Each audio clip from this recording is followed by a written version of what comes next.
Welcome back to episode 12 of I Tell You What, and we just been making it go. Last episode, we talked a lot about mental health and just emotional health, but now we're back in the industry, music. I got rockstar prof here with me. Tell the people about yourself. Yeah, well, like Frank said, my name is Rockstar Prof, RSP, Coach Jeremy. Uh, just wear so many hats, through business, through music, through coaching, through mentoring. Yes, I've been doing music for about 20 years now, almost. Hell yeah. And then I've also been coaching for about almost 10 years now. So just diving into other lanes where I can be impactful and make sure that I just do my part as far as motivating through music and also motivating through my successes and failures with the youth coming up. For sure. What do you got going on with the youth? Like, what got you into wanting to put back in with the community? Being a part of it, my upbringing, there wasn't a lot of mentors out there, like we had a lot of athletes out here, but we didn't have a lot of adults or older, just older influences in general that could help us, break that barrier, break that ceiling, with just chasing and pursuing our dreams. So about 8 years ago, my son started playing football, and from there, I played football. I played sports at a high level, For sure. throughout high school, college, all that. So I never seen myself being a coach. But as soon as my son started playing, that's where I started to see how much of a difference you can make and how much coaches are pretty much like teachers, like sports teachers, we all have a teacher, whether it be elementary, middle, high school, college, that impacted us, and I wanted to be that for the next generation. And, understanding that all it takes is one good influence, to make a difference. And my motto is less kids on the street, more kids on the field, That's real. and just doing the overall thing. So it started with that, and then I also made my own nonprofit. It's called Zoom Academy. Hell School yeah. of Zoom is the do business name. But yeah, and it's focal pointed not just on sports, agility, and speed and stuff, but also, like you said, the mental coaching. Yeah. Helping get their minds right and having them understand the alignment between sports and life and how you can, gain character, gain morale, and leave an impact on these youth so that they grow up and pay it forward too as well. So we cover everything from the classroom to the field, just the home. And I tell them the three phases, which is phase one is home, take care of home, do your chores, be respectful, son or daughter. Phase two is the classroom. Take care of class, do your homework, listen to your teachers, be a good example at school.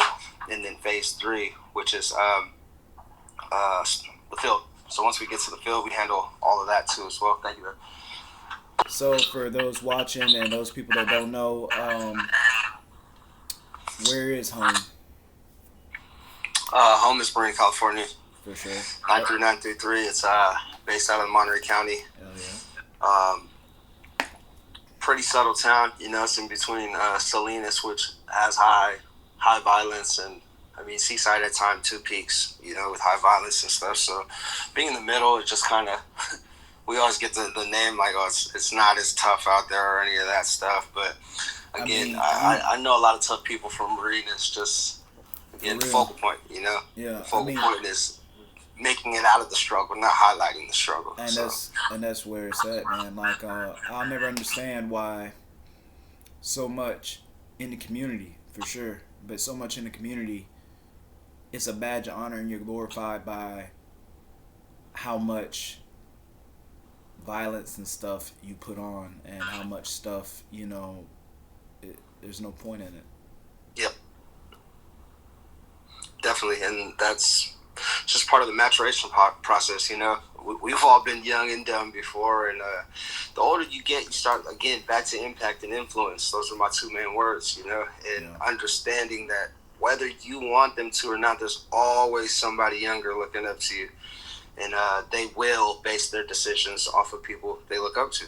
So being the influence, going against the flow and having them understand all that stuff. Yeah, it looks cool, but at the end of the day, there's only a few roads that leads to, which is dead, in jail, or in trouble frequently. So just trying to be a positive influence, and like I said earlier, use my successes, but more so my failures, to help them break through and figure out what they really want to do in life. For sure. Um, what's a few of those failures and a few of those successes that you went through, if you don't mind sharing with the people? Oh, for sure. So just starting with college, high school. I was 17, and I had a kid, and then I figured out that I also had another kid. So Yeah, it'd be having to like grow up that. fast. Yeah. I was a premier athlete in our area. I was getting looks, I was getting offers, and understanding that I didn't take any of those routes because of the stigma, like, oh, if I were to leave them to go pursue my dreams, I would be called a deadbeat. I would, all Easily. those things that come with being a young father. And so I ultimately decided to stay. And my kids were my two biggest blessings in this world. But having them understand, at a young age, when you do see those type of successes, you start to move fast, and you Facts. start to be reckless, and you start to think you're on top of the world, not even really understanding how much of a difference you can make by just wrapping it up, Yeah. or just That's real. yeah. So wrap it up, kids, But Yeah. that was one, and then just as far as music too, as well. Just bouncing back and forth. Just understanding, like you should have what you say, and a lot of people, they do music for the fame, the clout, the attention, to Right. grow their audience. But for me, it was always an outlet. Oh yeah. Like growing up the way we did, it was tough, and music was my poetry. It was a way I released. It was the way I vented. It was a way that I connected with other people out there in the world who probably came from similar situations or had similar struggles. So just using every little thing that I can, especially for my youth, and the young artists in the area as well. Using every failure more so than the successes, because everybody can highlight the success story. Easily. But yes, but using, hey, this, I went through this and I came to this conclusion, or hey, I did this and I took this L, in hopes that they jump past those barriers and get to where they want to be, where their destination is a lot faster. For sure. For sure. Um, what were some of your inspirations coming up, like in the sports industry, in the music industry? What were some of your inspirations? Well, the sports industry, obviously, we just watched the NFL. College Right. football was college football, but again, the NFL was where it was at. So I would just watch, Mike Vicks, Hell yeah. uh, the Terrell Owens. I'm a Yeah. Niners fan, so I would just watch the players who were dominant at their positions, and I would just daydream, and I would For just sure. go to the park, throw the ball to myself, put myself in these pressure situations where it's, just being a kid, just having an imagination. All right, it's 4th and long, we got to score a touchdown to win the game. Hell Throwing the yeah. ball to myself, little things like that. I think it helped me deal with the pressure when it came to sports a lot more because I had a vivid imagination. And then just as far as music goes, obviously, we grew up heavy on Pac, but also a lot Yeah. of the Bay Area rappers, due to my brothers listening to them too as well. Yeah. But I really started to put pen to pad and think deeper when I started to listen to Lil Wayne, I, which is one of my favorite artists in the world, Hell and yeah. just seeing his transformation too. From being like hood and all that stuff to breaking through to starting to dig deeper into his content and, Hell yeah. and reach the masses. So I was influenced by a lot of people, but I think those few artists and athletes were the transcendent ones, and that's what helped me believe I that I could think do whatever I wanted to in both lanes. I think it's in one of your tracks that you say you mix with a little bit of Jay, a little bit of Ye, a Yeah. little bit of Wayne, Yep. and that shit. I felt that shit. Like I be bumping Pain all the time, man. I ain't gonna lie. That's a Yeah. cool track. Shout out Reckless Deck. Shout out Mexico for that. Hell yeah. They came together and made that. That's a classic right there. I I'm trying appreciate to you. tell you, I love it, man. Like I be going through or whatever, like, or I'm about to hit the gym, and I definitely be bumping that. I be like, that's real, man. And that Eric Thomas, that intro, bro, is deep. Yep. Like I was like, it's real. it's crazy because Angelo's the one who put me on to Eric Thomas, and he looked Yeah. like him too. Yeah. And I was just like, Angelo, the damn. hip hop preacher. I'm But trying to yeah, tell you. go ahead. No, I was like, I'm trying to tell you, like, yeah, man, yeah. I was listening to, I heard Eric Thomas before, but yeah, Angelo, he started diving deep. Like, he's like, man, he's got way more videos than that. I was like, what? And he's Yeah. like, And little things like that, it shifts your perspective, and yeah. it just helps you understand, like, that he got in early. Like, there's always been motivational speakers, but he got in early because he looked like us, Mm-hmm. and that's what made it more fulfilling in his stories. And knowing, he was broke, knowing that he continued to fight, claw, and scratch until he got to surface level, and then he blossomed from there. It just little things like that. I never met the man in my life. My brothers did because they went to a convention, Oh, one of no his shit. conventions.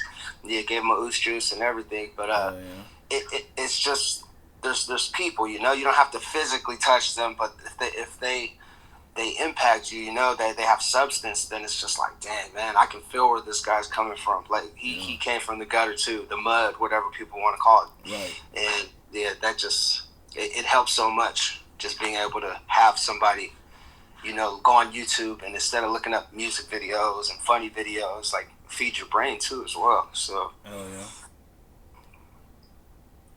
yeah. Yeah. On the road up, what are some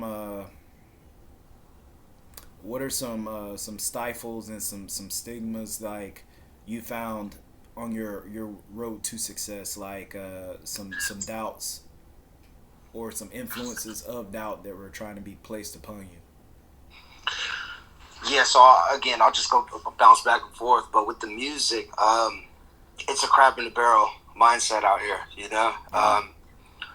You've been a part of certain movements we've tried to do, the no salt movement, things like that, where we try to bridge different cities and put our differences aside. And the biggest thing that we ran into collectively as an area is pride and ego. I think that's what held us back. We could have easily, and we still can, easily have been like the Bay Area or like LA.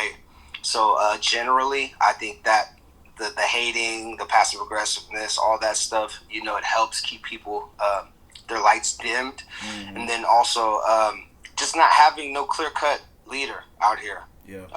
A big homie, as some would say, For sure. to just guide us. So a lot of the things I did was either with my team, whether it be bills, levels, reality, or it was also by myself. Like, there'd be a lot of times I would write people like I was Bug or something, like, just be like, hey, I got this artist, this RSP, these are his numbers, because I could sell tickets. I knew I could sell tickets. All I needed to do was get in the door. So That's real.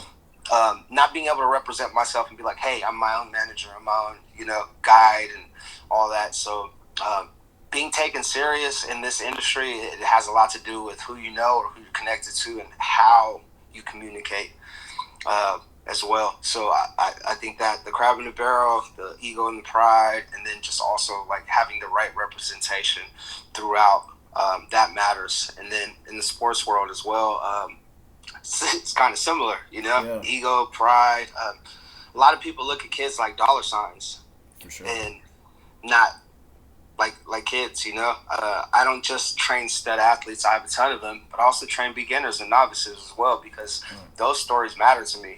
Seeing a kid who's not fast or who doesn't believe, more so, and you helping them, like, not responsible for it, but you being a bridge for them to figure out that they can accomplish all things they put their mind to, and that's a payday in itself for me. It's watching these kids, groom and blossom and progress into something. And I don't care about being the best player on the team, being the fastest, strongest. Confidence, and switching their mindset to be like, nah, as long as I believe it and I can see it in my mind, then I can go after it and I can make it a reality.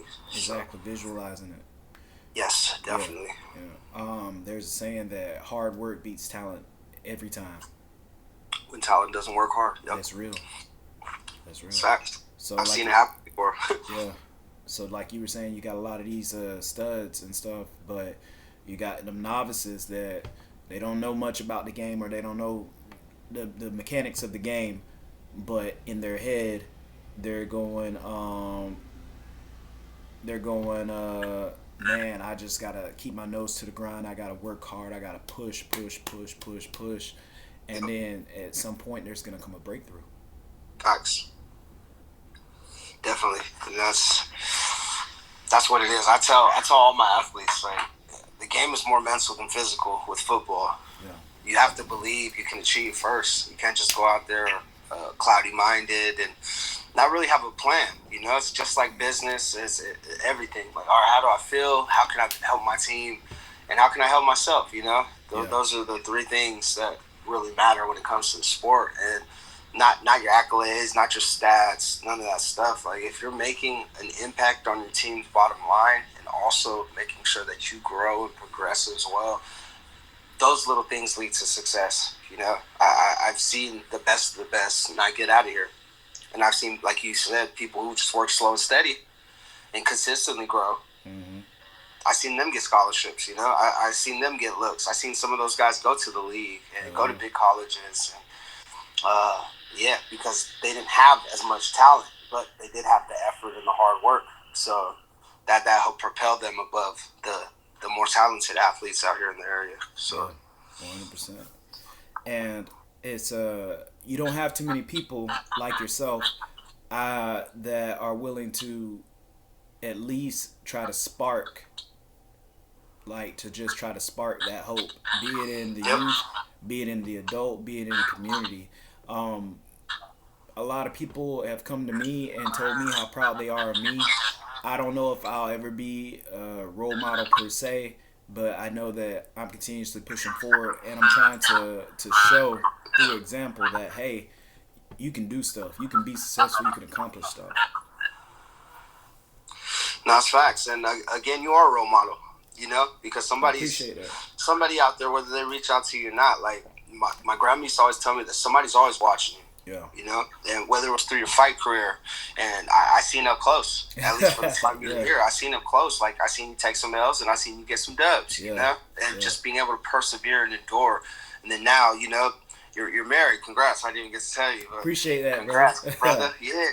Now you're a role model for some kids out there who came from a single parent household or something, and they're like, oh shoot, all right, look at Mr. Frank, or and he's continuously trying to live his best life, And now you got your podcast too as well, And there's going to be some kids out there who see this and they're going to be motivated and inspired to chase their dreams and be like, man, I want to interview somebody, man. I want to be a personality, and that's why. I just have to tell you that, like, nah, you are a role model. Whether you think so or not, somebody is watching and somebody's taking notes because you're taking the right approach to life. So, thank you. Appreciate that. Thank you. What are some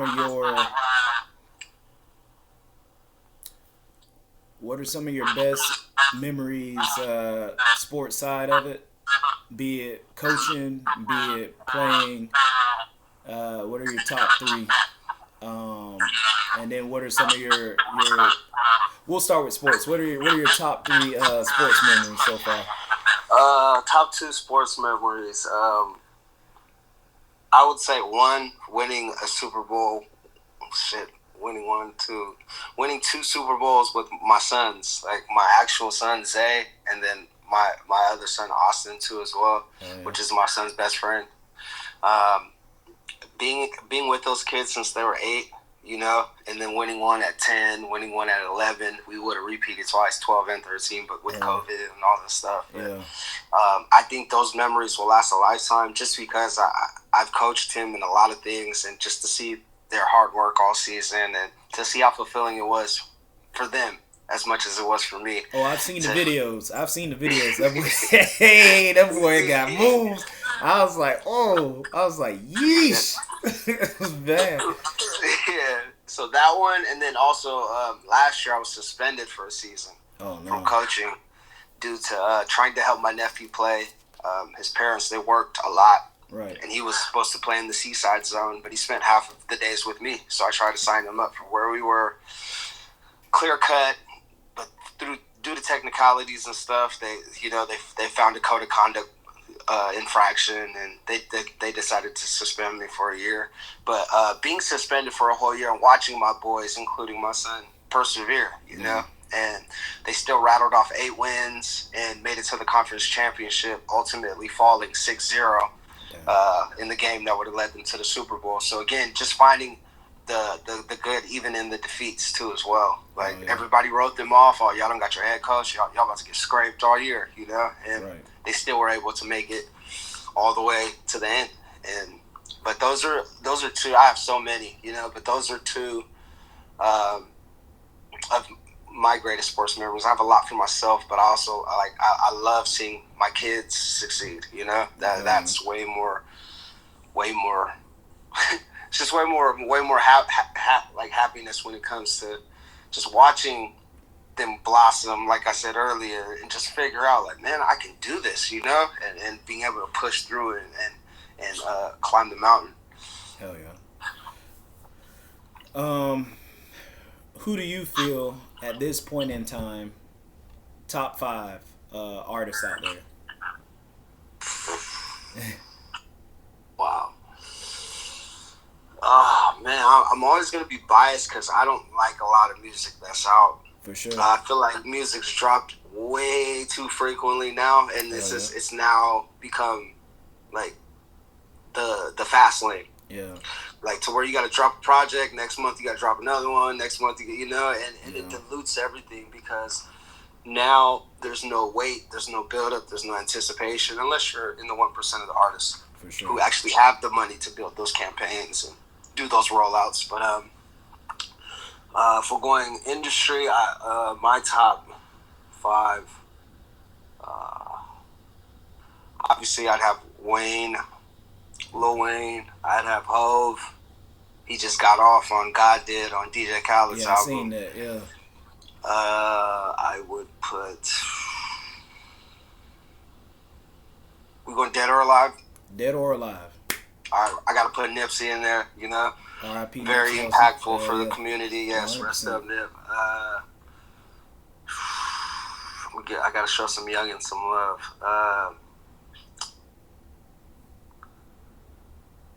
If we're going off impact, I round my 5 off with Lil Baby and Lil Durk. There it is. So we got the OGs, you know, we got the middle group, and then we got the youngins too as well. I like it. Last but not least, what are your top 5 favorite tracks by yourself? Wow. Damn. in no particular order. In no particular order. Yeah. Because I have hundreds of songs. I have hundreds of unreleased ones. But I would say Dear Big Mama, which was a tribute to my mom's older sister. Wow. She was our OG, so we called her Big Mama. Pain is obviously up there. Yeah. If it's not 1, it's definitely 2. Yeah. I would put...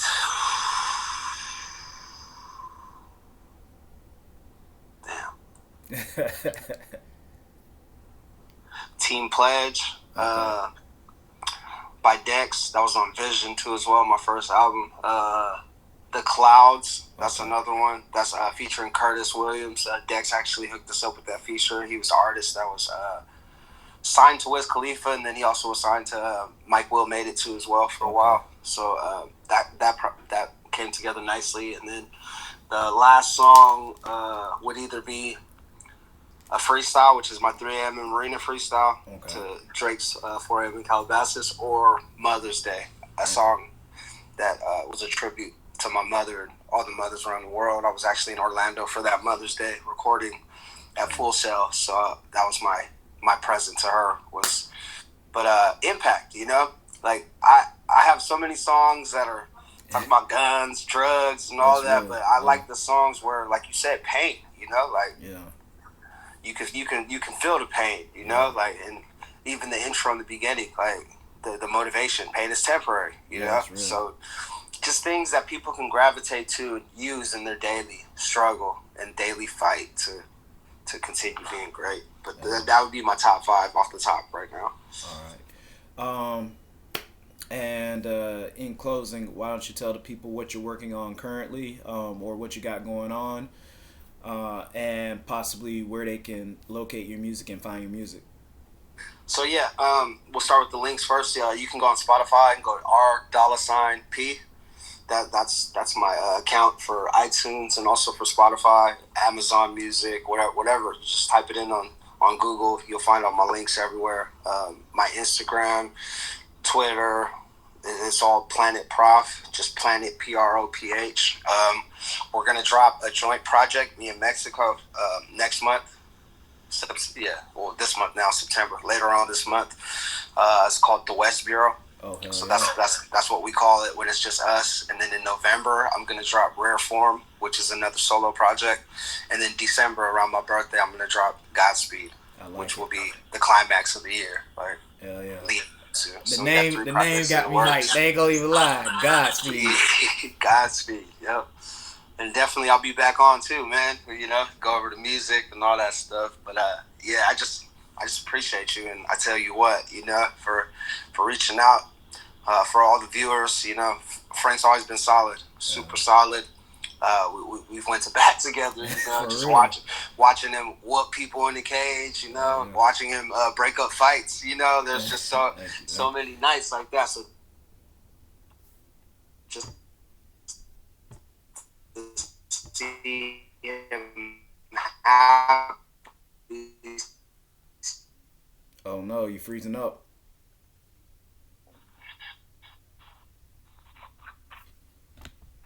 Oh no, you back? Can you hear me? I can hear you now. Yeah. You freezing up a little bit. Okay. I'll just repeat it real quick. Yeah, I was just saying, man. I just appreciate you and the whole "I Tell You What" podcast, and just seeing the journey. From when you were here and all that, man. I just appreciate it. I was just telling all the listeners, how much of an impact you've had on me too as well. And impact is levels. And you've always supported me.